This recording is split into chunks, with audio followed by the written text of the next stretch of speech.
பதவி கொடுப்பதற்கு பணி ஆணை வழங்குவதற்கு உள்ளாட்சி அமைச்சர் திரு நேரு அவர்கள் 888 கோடி ஊழல் நடைபெற்றதாக பத்திரிகையிலே வலைதளம் செய்தி வந்திருக்குது. இது இன்ன வரைக்கும் மறுக்கல.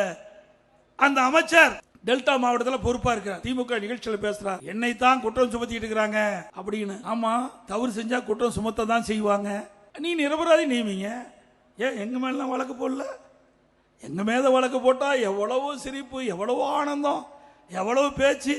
எடப்பாடி பழனிசாமி நெடுஞ்சாலை துறையிலே 4800 கோடி ஊழல் போட்டீங்கல்ல, நான் நீதிமன்றத்துக்கு போய் நிரபராதி என்று நிரூபித்து வந்து மக்கள் முன்னிக்கிறேன். அந்த தெம்பு திராணி உங்களிடத்தில் இருக்குதா?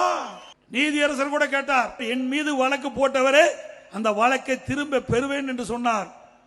நான் இல்ல, என் மீது ஊழல் குற்றச்சாட்டு சொல்லி மக்களிடத்திலே பரப்பி விட்டார்கள். இன்றைக்கு இருக்கிற முதலமைச்சர் அன்றைக்கு எதிர்க்கட்சி தலைவராக இருக்கின்ற காலத்திலே சட்டமன்றத்திலே பதிவு செய்திருக்கிறார். இன்றைக்கு முதலமைச்சராக பதிவு செய்திருக்கிறார். எடப்பாடி பழனிசாமி நெடுஞ்சாலை துறையிலே 4008 கோடி ஊழல் என்று அந்த சட்டமன்றத்திலே பதிவிலே இருக்கின்றது. அதை நீக்க முடியாது. ஆகவே நான் அவர்கள் வழக்கை போட்டவர்கள் வழக்கை திரும்ப பெற வேண்டும் என்று சொன்னாலும் நான் வழக்கை நடத்துறேன் என்று சொன்னேன். நீதியரசர் சொன்னார், இந்தியாவிலேயே நீங்க தாங்க வழக்கு நடத்துறேன்னு சொல்றீங்க, வேற எவரும் வழக்கு நடத்துன்னு சொல்ல, எல்லா வழக்க வாய்தா வாங்கிட்டு இருக்கிறாங்க.